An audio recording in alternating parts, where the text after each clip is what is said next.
We are talking about a storyline that is going to shake the very foundation of the Quartermaine family and leave our jaws permanently dropped. Let us take a step back and look at the incredibly tense, suffocating situation currently playing out on our screen. For weeks, we have watched Willow Kane play the role of the saintly congresswoman while secretly harboring the darkest of secrets. We all know she shot Drew, drugged him with paralytic agents, and kept him trapped in his own body with locked-in syndrome. The sheer terror in Willow's eyes as Drew slowly began to regain his mobility has been palpable. She was backed into a corner, completely out of the serum, used to keep him incapacitated, and terrified that he would finally expose her true colors to the entire town. And then we had that heart-stopping moment at the lake. Nina Reeves, acting out of pure, frantic desperation to protect Willow and her political career, pushed Drew's wheelchair right off the pier into the freezing water. If it were not for Giovanni Palmieri's quick lifeguard instincts and heroic dive, Drew would have met a watery grave right then and there. Following that near-death experience, the balance of power seemingly shifted overnight. Willow and Nina turned to Jack Brennan, the former WSB head with a dangerously charming smile and a penchant for ruthless strategy.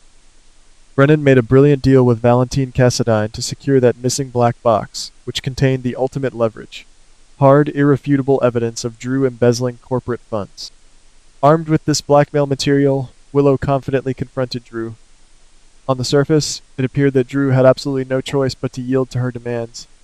He agreed to the divorce, agreed to let Willow keep the assets, and seemingly agreed to walk away and close this ugly chapter forever. The show desperately wants us to believe that this bitter, violent feud is finally over. But, ladies, if you ask me, that is the biggest lie currently being told on daytime television. My insider sources and my own intuition tell me that Drew Kane is nowhere near finished with his revenge plot. This supposed truce, this neat and tidy agreement to walk away and play nice, it is nothing more than a brilliant, calculated smokescreen. Drew is a former Navy SEAL. He is a man who was held captive in a foreign prison, a man who has survived the unimaginable. He does not just roll over and surrender, especially not to the woman who shot him and kept him paralyzed in a wheelchair. By accepting the divorce and the terms without a massive fight, Drew is intentionally lulling Willow, Nina, and the rest of Port Charles into a false sense of security. He wants them to lower their guard. He wants them to think they have won, so they stop looking over their shoulders and go back to their daily lives. The leaked script information suggests that Drew's actual ultimate target is much larger, much wealthier, and much more powerful than just Willow. He is setting his sights on the entire Quartermaine family and their most prized business asset, Deception Cosmetics. Think about it, guys. Drew realizes that a direct physical confrontation with his enemies is far too risky right now, especially with Jack Brennan's blackmail hanging over his head like a guillotine. But to truly make the Quartermaines bleed, to make them feel the exact same loss of control and agonizing powerlessness that he felt while trapped in that wheelchair, he needs to hit them where it hurts the absolute most. He needs to dismantle their financial empire and the fragile alliances that hold them together. Deception Cosmetics is the perfect battlefield for this impending corporate massacre. Deception is currently a powder keg waiting for a match, and the timing could not be worse for the women running it. Tracy Quartermaine is stomping around town, furious about hospital board appointments and secretly plotting her sinister revenge against Lucy Coe. Brooklyn Quartermaine is entirely distracted by her own collapsing personal life. She is terrified that her husband, Detective Harrison Chase, is going to discover she was the actual hit-and-run driver who framed Willow for Jordan Ashford's accident. Michael Corinthos is flexing his newly acquired power at the company, completely arrogant and unaware of the impending doom heading his way. And then we have Lucy Coe desperately trying to hold on to her beloved company with the help of the newly returned Serena Baldwin. The company is fractured, the leadership is divided by petty squabbles and massive secrets, and Drew sees this vulnerability clearly. He knows that if he strikes right now, while everyone is looking the other way, the entire Quartermaine legacy could crumble into dust. Now, here is where the casting shakeup and the upcoming episodes get truly wild and completely unpredictable. I strongly suspect that Drew is going to do the unthinkable. He is going to approach Willow Kane to secretly propose an alliance. Yes, you heard me right. The man is going to walk right up to his attempted murderer and offer her a seat at his new table. Why on earth would he do that? Because Willow is a sitting congresswoman. She holds massive political power, community influence, and a pristine public image that Drew can weaponize against the Quartermaines. Since their feud is supposedly resolved in the eyes of the public, an alliance between them would be the ultimate Trojan horse. Tracy and Michael would never see it coming in a million years.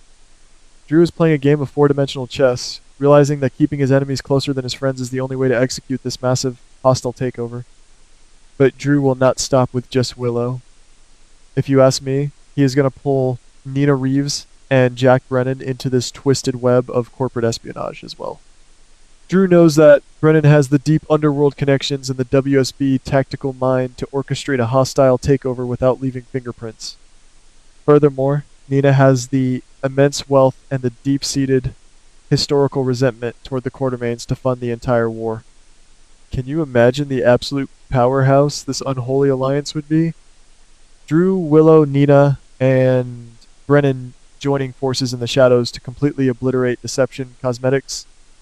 It sounds completely insane, but in the soap world, the most bitter enemies often make the most lethal allies when they share a common, wealthy target. For Drew, accumulating powerful allies is the key to ensuring that when he drops the hammer on Tracy and Michael, they have absolutely no way to recover. This impending corporate war is going to cause massive collateral damage across all of Port Charles. Once Drew launches his attack on Deception, it will not just be a simple business transaction. It will be an absolute bloodbath. Tracy Quartermaine, who always thinks she is the smartest person in any room, is going to find herself completely blindsided and outmaneuvered. Brooke Lynn, who is already drowning in guilt over framing Willow, might find her precious Deception shares used as leverage to destroy her marriage. And poor Lucy Coe, who just brought Serena Baldwin back to town to help fight Tracy, is going to realize that she brought Serena into a literal war zone. The arrival of Kelly Kruger as Serena is perfectly timed for this explosive storyline. She is not just here to push papers and attend board meetings. She is here to fight in the trenches as Deception becomes the biggest, most vicious battleground we have seen on this show in decades. We have to look deeply at Drew's psychology right now to understand his motives. This is a man who feels he has absolutely nothing left to lose in this world. He lost his company, he lost his physical autonomy, he lost his dignity, and he lost his pride. When a man reaches that level of profound desperation, he becomes incredibly reckless and unapologetically ruthless. He is going to use every single dollar he has left, every favor he can call in, and every dark secret he uncovers to squeeze Deception until it shatters into a million pieces. He wants Michael Corinthos to watch his inherited power evaporate into thin air. He wants Tracy Quartermaine to beg for mercy on her knees. This is no longer just a petty squabble over a divorce settlement or a lake accident. This is a scorched earth campaign designed to erase the Quartermaine influence from Port Charles permanently.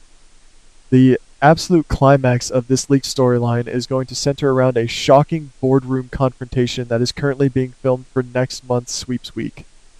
My insider sources tell me that Drew is going to walk into a massive Deception shareholder meeting, flanked by his shocking new allies, and present irrefutable proof of a hostile takeover that no one saw coming. The look on Michael and Tracy's faces is going to be legendary and worthy of an Emmy. Drew is going to reveal that while they were all busy fighting amongst themselves and hiding hit-and-run secrets, he was quietly buying up debt, leveraging political influence through Willow, and using Jack Brennan's ruthless tactics to secure a controlling interest in their company. The secret that Drew has been playing them all for absolute fools is going to detonate like a bomb in the middle of the Metro Court, leaving the Quartermaines scrambling for survival. The ultimate question we are left with is this: when the dust finally settles on this massive corporate massacre, who will be left standing? Will Tracy, Michael, Brooke Lynn, Lucy, and Serena be able to put aside their massive egos and toxic secrets to form a united front, or will Drew Kane successfully burn the Quartermaine empire to the ground? I want to hear from all of you. Drop your thoughts in the comments below. Do you think Willow will actually team up with Drew, or is she walking blindly into another one of his dangerous traps? Let us get the conversation started, and I will see you all in the next update.